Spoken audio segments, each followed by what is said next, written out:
오늘은 스가랴 5장 말씀을 통해서 은혜를 받으시겠습니다. 스가랴가 지금 계속 환상을 보고 있는데 오늘 말씀에는 6번째, 7번째 환상을 보게 됩니다. 지금까지 이 5번째까지의 환상은 힘이 빠지고 정말 황폐한 그 예루살렘 땅에서 지쳐서 성전을 건축하기 힘들다라고 하는 그 유대 나라 백성들, 포로에서 돌아온 백성들을 위로하는 말씀을 주셨습니다. 힘을 주는 말씀, 그런 환상을 보여줬는데 오늘 말씀에는 이제 분위기가 변해서 지적하는 그런 환상, 그들의 잘못을, 죄악을 지적하는, 징계하려고 하는, 잘못하면 저주받는다라고 하는 이런 말씀, 그런 환상을 보여줍니다. 하나님의 말씀은 때로는 힘을 주는 말씀, 축복의 말씀이 선포되지만 때로는 징계하고 저주하겠다라고 하는 말씀도 선포됩니까? 안 됩니까? 그런데 어떤 말씀만 우리는 듣기 좋아합니까?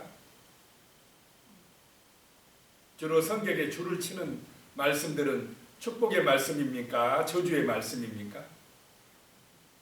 축복받는다 말씀을 좋아해요. 그런데 우리가 또 잊지 말아야 될 것은 우리가 잘못하면, 불순종하면 저주받는다라고 하는 이 말씀도 잊으면 안 됩니다. 왜냐? 저주받지 말아야 되니까. 축복을 받기를 원한 만큼 또 우리는 저주를 받지 않는 그런 길도 알아야 된다라고 하는 것입니다. 자, 1절로 가서 보시면 내가 다시 눈을 들어 본즉 날아가는 두루마리가 있더라 라고 하는 말씀이 나옵니다. 환상 가운데 보니까 두루마리 성경, 두루마리 책이 하늘로 날아가더라. 굉장히 큰 두루마리 성경이 펼쳐져서 날아가는 환상을 보여줍니다. 자, 큰 두루마리 성경이 날아가니까 누구나 볼 수 있습니까? 없습니까? 다 볼 수 있도록 날아가더라.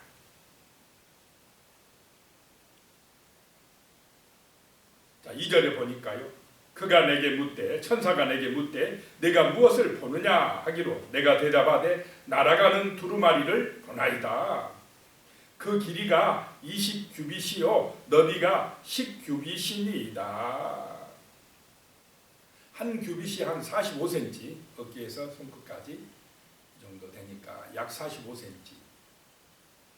그러니까 여기서 20규빗이니까 약 9m, 길이가 9m. 큽니까? 안 큽니까? 굉장히 크고 너비가 10규빗, 4.5m. 이렇게 큰 두루마리가 펼쳐져서 하늘로 날아가는 그 환상을 보여주더라라고 하는 것입니다. 누구나 볼 수 있게끔 펼쳐져서 두루마리가 하늘로 날아가더라라고 하는 것입니다.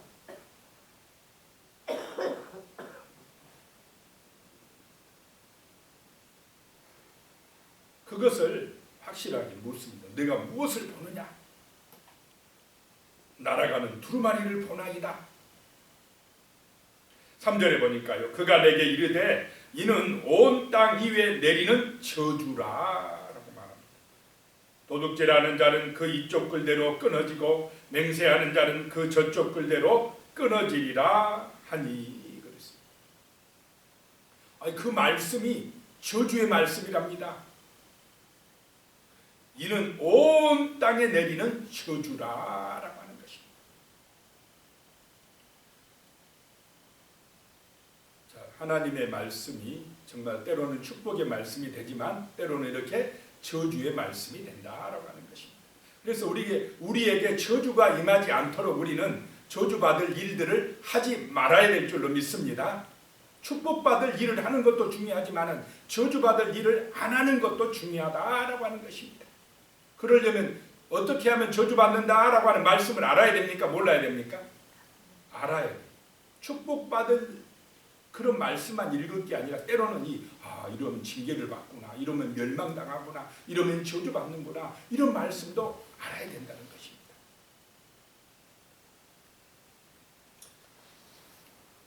양쪽 면에 크게 말씀이 기록되어 있는데 한 면에는 도둑질하는 자는 그 이쪽 글대로 끊어지고 한쪽 면에는 도둑질한 자는 끊어질 것이다. 또 다른 쪽 면에는 맹세하는 자는 그 저쪽 글대로 끊어지리라 라고 기록이 되어 있습니다. 9m짜리에 크게 도둑질하는 자는 끊어지고 반대편은 맹세하는 자는 끊어지리라. 크게 기록이 되어 있으니까 그거 보는 사람은 누구든지 알 수 있다 이 말입니다. 요즘으로 말하면 큰 전광판에 막 크게 글씨로 기록된 것처럼 그렇게 하늘을 날아가면서 저주의 말씀이 기록이 되어 있다라고 하는 것입니다. 이 도둑질과 맹세는 십계명을 요약하는 거나 마찬가지입니다. 맹세한다. 누구에게 맹세하는 것입니까? 하나님에게 맹세하는 것입니다.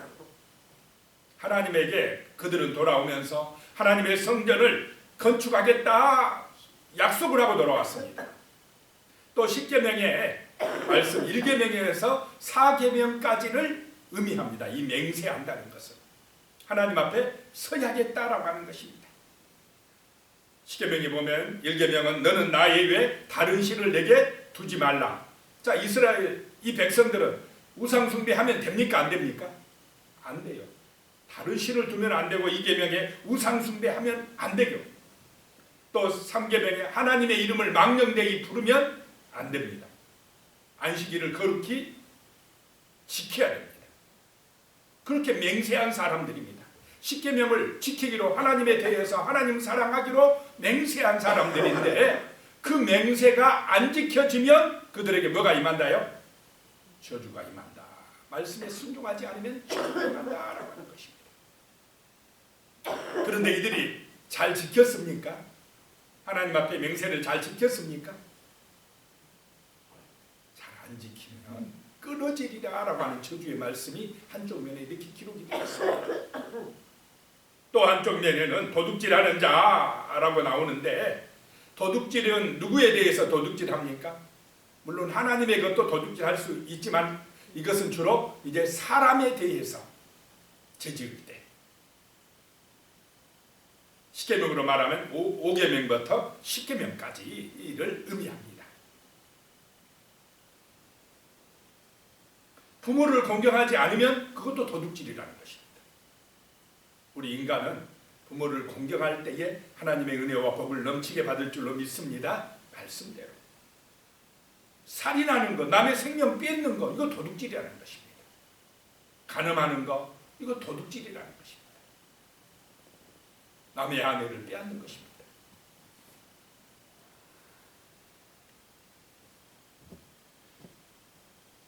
구계명에 내 이웃에 대하여 거짓 증거하지 말라. 거짓말로 남의 것 빼앗아 오는 것, 이거 도둑질이라는 것입니다. 십계명에 내 이웃의 집을 탐내지 말라. 탐내는 것, 도둑질하는 것이다 라고 하는 것입니다. 그래서 이 땅의 제약을 하나는 하나님에 대해서 맹세하는 걸로 그렇게 했는데 지키지 않으면 끊어지리라. 저주가 임하리라. 또 하나는 사람에 대해서 사람의 것을 빼앗고 도둑질하는 거 이렇게 하는 자는 끊어지리라 하는 그 이 두 가지 말씀, 저주의 말씀이 양쪽 면에 기록이 돼서 날아가는 환상을 보여주더라라고 하는 것입니다.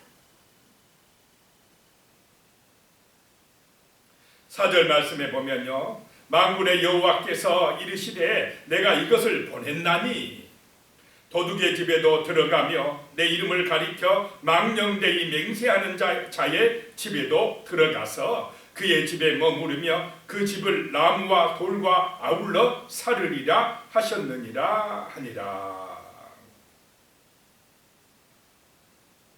만군의 여호와께서 모든 만물의 주인이 되신 그 전능하신 하나님께서 말씀하십니다.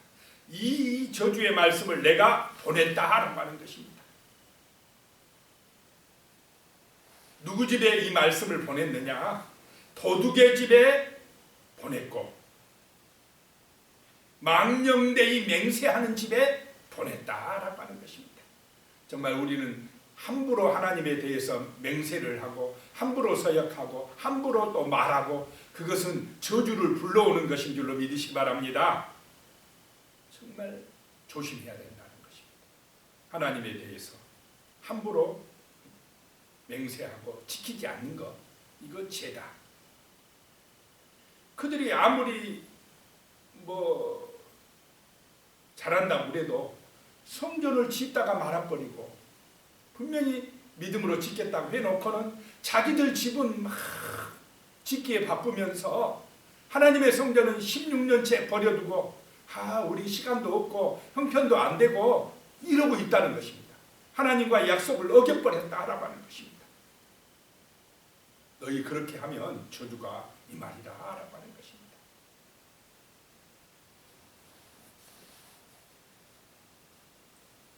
이 저주의 말씀을 하나님이 보냈다라고 하는 것입니다. 그래서 이 말씀이 도둑의 집에 들어가고 맹세하는 자의 집에 들어가서 그 집에 저주의 말씀이 머물러 버린다. 얼마나 불행한 것입니까? 우리의 가정에는 하나님의 은혜의 말씀이, 축복의 말씀이 머물러야 될 줄로 믿습니다. 그런 삶이 되라라고 하는 것입니다. 오히려 이렇게 저주가 임하는 말씀이 임하는 그런 집이 된다면 그건 참 불행한 것입니다. 안 된 것입니다. 그 저주의 말씀이 그들의 집에 머무르며 그 집을 나무와 돌과 아울러 사르리라 하셨느니라 하니라. 얼마나 심판이 강하게 임하면 나무와 돌까지도 다 태워버리겠습니까?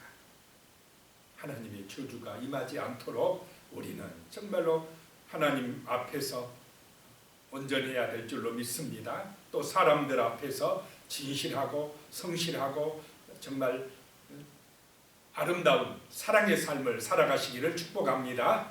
하나님이 다 보고 계시다라고 하는 것입니다. 그 다음에 5절부터 보면 5절에는 이제 에바 속의 여인에 대한 환상이 나옵니다.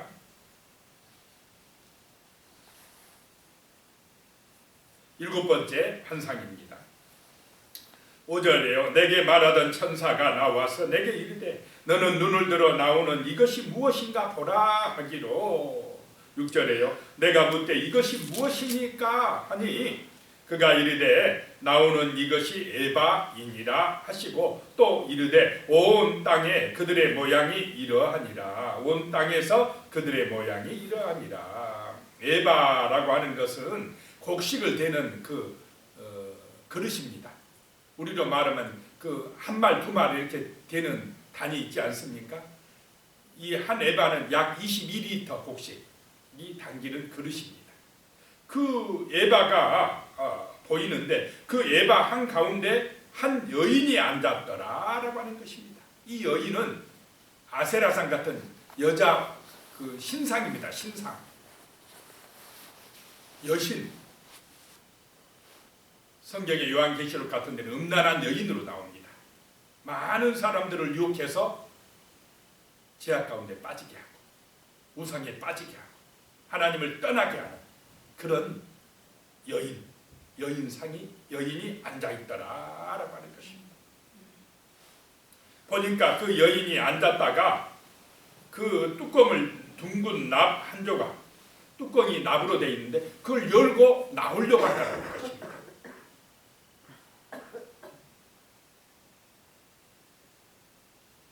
7절에 다시 보면 이 에바 가운데에는 한 여인이 앉았느니라 하니 그때에 둥근 납 한 조각이 들리더라. 나오려고 들리더라. 8절에요. 그가 이르되 이는 악이라 하고 그 여인을 에바 속으로 던져 놓고 납조각을 에바 아기 위에 던져 덮더라. 못 나오게 막아버리더라 라고 하는 것입니다. 천사가 하는 말이 저 에바 가운데 있는 여인은 뭐다고요? 악이다라고 하는 것입니다. 악이다. 많은 사람들을 탐욕으로 유혹하고 쾌락에 빠지게 하고 음란에 빠지게 하고 죄악에 빠지게 해서 유혹하여서 시험하여서 하나님을 섬기지 못하게 하는 악이더라라고 하는 것입니다. 그 악이 나오려고 하는데 눌러서 덮어버리고 막아버리더라라고 하는 것입니다. 이런 유혹, 그런 우상의 유혹, 사단의 유혹, 시험을 이기는 길은 정말 오직 하나님의 말씀, 은혜 받는 것 뿐인 줄로 믿으시기 바랍니다. 내 힘으로 이겨지는 게 아니라는 것입니다. 성령의 은혜를 받아야 된다는 것입니다. 기도해야 된다는 것입니다. 하나님의 말씀을 붙들어야만이, 하나님의 도우심이 있어야만이, 하나님이 정말로 천군 천사를 보내셔서 우리를 지켜주시고 도우실 때에만이 이겨진다라고 하는 것입니다. 세상에서는 끊임없이 이런 음란의 여인, 그 악이 유혹하고 시험한다라고 하는 것입니다. 예수님까지도 넘어뜨리려고 시험해 왔습니다. 그러므로 우리는 정말 오직 예수가 되시기를 축복합니다. 말씀의 은혜를 받아야 됩니다. 그것이 우리를 지키는 길입니다. 악에서 보호하는 길이다라고 하는 것입니다. 9절 말씀에 보니까요, 내가 또 눈을 들어 본즉 두 여인이 나오는데 학의 날개 같은 날개가 있고 그 날개에 바람이 있더라. 그들이 그 예발을 천지 사이에 들었기로. 또 눈을 들어 보니까 날개 달린 두 여인이 나오더라. 학의 날개 같은 날개가 있고 그 날개에 바람이 있더라. 학의 날개, 날개는 은혜를 상징합니다. 두 여인이, 이제 여기는 천사 같아요. 날개 달린 두 여인이 나오는데 그 악, 에바 속에 담긴 그 악의 음란한 여인을 그 에바 채로 천지 사이로 하늘 꼭대기로 들어 올려 가지고는 날아가는데 10절에 내가 내게 말하는 천사에게 묻되 그들이 에바를 어디로 옮겨가나이까 하니 11절에요. 그가 내게 이르되 그들이 신할 땅으로 가서 그것을 위하여 집을 지으려 함이니라. 준공되면 그것이 제 처소에 머물게 되리라 하더라. 신할 땅으로 그 에바를 들고 가더라는 것입니다. 신할 땅은 바벨론 땅입니다. 세상을 의미합니다.